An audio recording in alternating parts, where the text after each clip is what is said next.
What is up, everyone? This is Motorola here, and today I'm going to show you how to fix all of the Windows Media Player errors on your Windows 10 or 11 device. Let's get right into this. So all you need to do is go to your search bar, and in your search bar, just type in optional features until you see this add an optional feature thing pop up.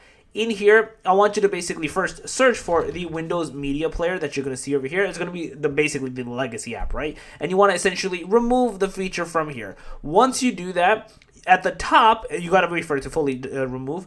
There's an add a feature section, and you're going to see there's some stuff that's obviously not in here. You're going to just type back in Windows Media Player, and it's going to pop up. You just want to click into this, from the checkbox, and then to add to the thing, and then it's going to pretty much add it back in, install it, and then you should be good to go and not have any errors persist any longer. So yeah, that's basically it. That's all you guys need to do. Give it a restart as well, just to be on the safe side, to make sure everything did properly install. So yeah, that's basically it.